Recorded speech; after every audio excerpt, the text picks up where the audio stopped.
Bem-vindos a mais essa nossa conversa aqui sobre o mercado da bola, né? A janela tá todo vapor. Sempre agitada, né? Exato. A gente compilou aqui as notícias mais quentes, as últimas movimentações, tanto no Brasil quanto lá fora. Uhum. E a ideia é tentar entender o que está por trás disso, né? Quem chega, quem sai, o impacto nos times. É isso aí. Olhar não só o nome, mas o perfil, o momento, o investimento. É um quebra-cabeça. E já tem coisa grande acontecendo. O Palmeiras trouxe um nome de peso e teve até troca entre rivais na Inglaterra. Vamos mergulhar nisso. Vamos lá.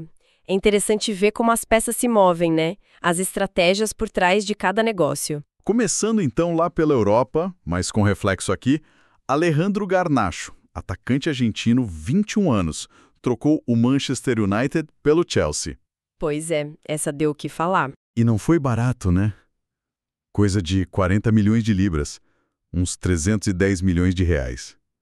Parece que teve um atrito lá com o técnico, o Rubem Amorim. E falta de espaço também, né? Pelo que saiu. Pro United, olha, parece que foi bom para resolver um problema interno e, claro, fazer caixa. Um caixa bem gordo, diga-se de passagem. Com certeza. E pro Chelsea é aquela aposta, né? Talento jovem, inegável, mas... Mas vim com um histórico recente de problema. Esse é o risco que você mencionou. Pagar tanto por alguém que acabou de ter atrito. Exato, esse é o ponto. O Chelsea está apostando que um novo ambiente, talvez mais destaque, funcione. É um cálculo. O talento está ali, mas precisa ver a adaptação, a gestão desse jogador. Entendi. E mostra a pressão que existe lá na Inglaterra, né? A busca por qualquer diferencial é enorme.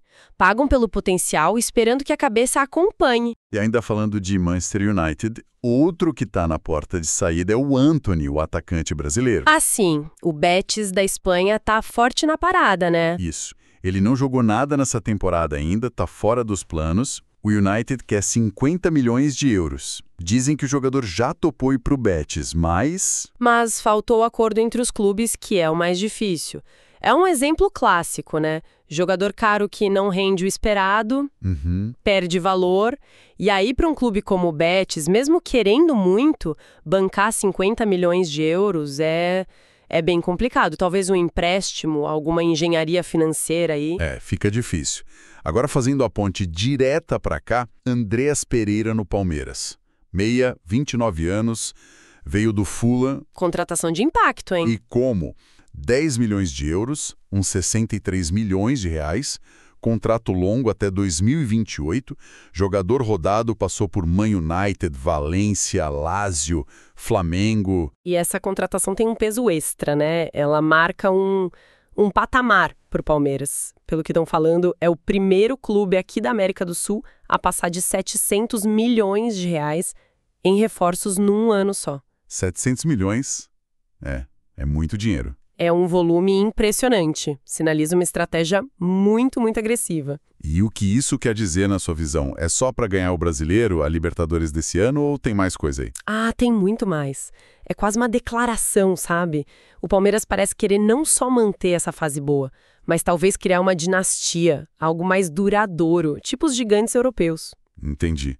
Se distanciar mesmo. Exato. É uma aposta altíssima para elevar o nível do elenco. E o Andreas, com essa bagagem toda, encaixa perfeitamente nesse perfil. O desafio agora é encaixar ele no time que já está voando. Com certeza. Agora, saindo um pouco desses nomes mais badalados e olhando para o cenário geral aqui no Brasil, muitos times buscando reforços, né? Principalmente na defesa, parece. O Santos, por exemplo. Sim, o Santos está ativo, trouxe o Adonis Frias, zagueiro argentino que estava no México, no León. Pagou uns 4 milhões de dólares. Ele tem experiência boa, né? Campeão sul-americano e tudo. Tem sim, pelo Defensa e Justiça. E não parou por aí, o Santos ainda está atrás de mais um zagueiro. Falam no de César, do Racing, ou no Zaid Romero, que está na Bélgica. Mostra que a defesa é a prioridade lá.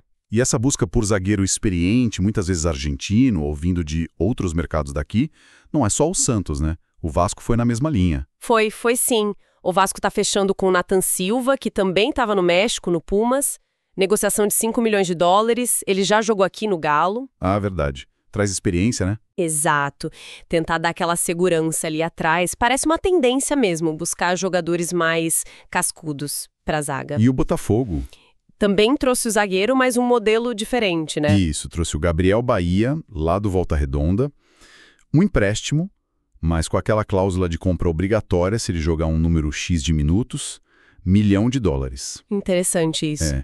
Atende à necessidade que eles tinham, um zagueiro canhoto, por causa das lesões do Caio Paulista e do Bastos. É uma solução mais cautelosa no começo, mas que vira investimento se der certo. Ajuda a gerenciar o risco. Ainda na zaga, o Bragantino pegou o Alex Vinícius, do Atlético Goianiense. E o Fortaleza trouxe o Lucas Gazal, também do Atlético Gol. Os dois por empréstimo. Exato.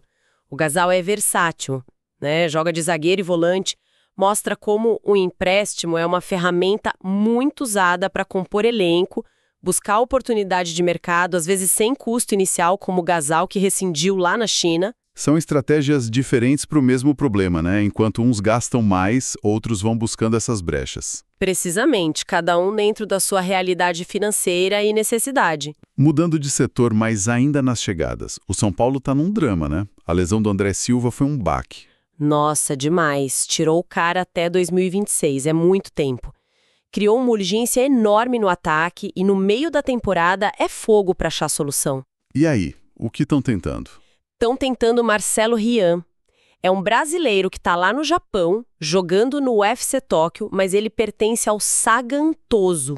Nossa, que rolo. Clubes japoneses, a logística toda, os números dele lá são bons, fez bastante gol, mas a operação em si é um desafio enorme. Imagino. Falando em complicação, o Corinthians também está com seus percalços, né? Tá sim, o Corinthians tem tudo apalavrado com o Agostinho Anello, um ponta-esquerda argentino, 23 anos, que está no Boston River do Uruguai. Jogador interessante, rodou na Europa já. Mas o Corinthians está com transfer ban da FIFA. Uma pendência com o Santos Laguna do México. Explica rápido o que é esse transfer ban para o pessoal entender. Claro, é uma punição da FIFA, o clube fica impedido de registrar jogador novo. Geralmente é por dívida não paga, seja com outro clube, seja com o jogador. Ah, entendi. Financeira batendo direto no campo. Pesado. Enquanto isso, outros clubes focam na garotada sul-americana. O Cruzeiro tá nessa linha, né? Tá sim, o Cruzeiro tá insistindo no Kenner Arroyave, atacante equatoriano, 19 anos, que é do Beşiktaş da Turquia. Já tiveram proposta recusada, mas parece que o garoto quer vir, tá sem espaço lá. Ele foi bem no Del Valle, né? Foi destaque. É a aposta clássica, jovem sul-americano, potencial de desenvolvimento e futura revenda. Aquela fórmula que a gente já conhece bem aqui no Brasil. E o Vasco, além do Nathan Silva para a zaga, também fez uma aposta jovem. Trouxe o Brian Grace, meia paraguaio, 18 anos, do Olímpia. Chega emprestado com opção de compra, vai para o sub-20 primeiro. É outra face da moeda do Vasco. Experiência com o Nathan, futuro com Grace. Legal. E para fechar as chegadas, teve mais gente, né? O Fortaleza pegou o Kaique, atacante do Botafogo, por empréstimo. Pedido do técnico Renato Paiva, esse. O Mirassol trouxe o Renato Marques, da base do América MG, também empréstimo. E o Juventude recebeu o Sforza, volante argentino, que veio do Vasco. O caso do Sforza é interessante, né? Chegou no Vasco com status, investimento alto, mas não vingou. Agora vai tentar a sorte no Juventude, que tá brigando para não cair. Mostra como o futebol é, né? Às vezes não encaixa num lugar. Exato. Mas ainda tem mercado, ainda pode ser útil em outro contexto, o mercado dá essas segundas chances. E a busca do Fortaleza pelo Kaique, por ser um pedido do técnico, mostra como é importante esse alinhamento, né? Diretoria e comissão técnica falando a mesma língua. Com certeza. Agora, vamos inverter o fluxo. Quem tá saindo? O Flamengo, com aquela base que sempre revela, fez dinheiro de novo. Fez, e bem. Vendeu o Matheus Gonçalves, meia atacante, 20 anos, pro Al Ahly, da Arábia Saudita. O garoto nem jogou tanto no profissional, mas rendeu 8 milhões de euros mais bônus. 8 milhões de euros. Quase 50 milhões de reais. E ainda emprestou outro jovem, o Lohan, meia atacante também, 19 anos, pro Pisa, da 2ª divisão italiana. Empréstimo pago e com obrigação de compra de 4 milhões de euros se ele bater umas metas lá. De vender garoto que mal jogou em cima, Como você vê isso? É bom pro clube? Não corre o risco de perder um craque muito cedo? É sempre um dilema, né? Por um lado, é dinheiro entrando, e muito. Valoriza a base, financia o clube. Nem todo mundo que sobe vai ter espaço. O elenco é estrelado. Então, vender alguns faz sentido financeiro. Por outro lado, sim, sempre existe o risco de liberar um talento que explode depois. O segredo está na avaliação interna e em como você estrutura o negócio. Essa venda do Lohan, por exemplo, com obrigação de compra alta se ele for bem, é inteligente. Protege um pouco o clube. E o mercado árabe pagando bem ajuda, né? Demais! Virou um destino importante para essas vendas de jovens com potencial. O Fortaleza também vendeu um jogador importante, o Kevin Andrade. Vendeu. O meio-atacante venezuelano foi para o Maccabi Tel Aviv de Israel. Foi 1,8 milhão de euros por 60% do passe. E aí tem aquela complicação dos direitos econômicos divididos. Como assim? Quem ficou com o quê? O passe era 50% do Fortaleza e 50% do Deportivo Laguairá, da Venezuela, que formou ele. O Maccabi comprou 30% de cada um. Ah, então o dinheiro foi dividido. Exato. E o mais interessante, tanto Fortaleza quanto Laguaira ainda ficaram com 20% cada. Ou seja, se o Kevin for vendido de novo lá na frente pelo Maccabi, eles ainda ganham uma grana. É uma forma de dividir o bolo e apostar no futuro do jogador. Entendi. Bem complexo isso de percentual. Além dessas vendas, teve as saídas por empréstimo que a gente já falou. Sforza do Vasco para o Juventude, Alex Vinícius e Gasal do Atlético Goiano para Bragantino e Fortaleza, Kaique do Botafogo para o Fortaleza. Essa circulação interna é muito forte também. Enfim, fazendo um balanço de tudo isso que a gente conversou, o que mais te chamou a atenção nesse período? Olha, acho que são vários pontos, né? Primeiro, esse investimento absurdo do Palmeiras, que destoa do resto. Depois, essa busca forte por jogadores sul-americanos, principalmente argentinos, que continua firme. Sim. Muitos clubes usando empréstimos como estratégia principal, seja para tapar buraco, seja para apostar em jovens. A venda de talentos da base, como o Flamengo faz, sendo uma fonte vital de receita. E a janela europeia sempre ali, né? Puxando o jogador para lá ou mandando de volta quem não deu certo, como o Andréas. É um mercado com muitas velocidades. E conectando tudo isso, a gente vê talvez um abismo financeiro aumentando entre os clubes aqui no Brasil. Esse super investimento do Palmeiras e os outros tendo que se virar com empréstimo ou venda de garoto. Isso é sustentável? Essa é a pergunta de milhões, né? Claramente, o poder de fogo não é o mesmo para todos.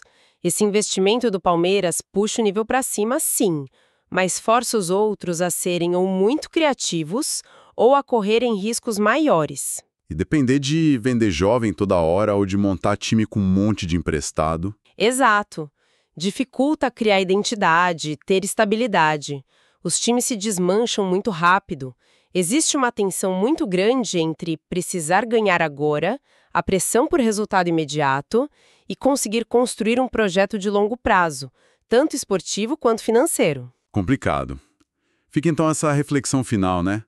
Com tanto dinheiro rolando lá fora, Europa, Arábia, e essa necessidade de vender cedo, essa ciranda de empréstimos, qual o caminho para o futebol brasileiro achar um equilíbrio? Como competir e, ao mesmo tempo, construir algo sólido, com identidade, sem ficar só nesse ciclo de vender talento para pagar as contas? É a grande questão. Como navegar entre a pressão do agora e a construção do futuro? É um desafio enorme para os nossos clubes.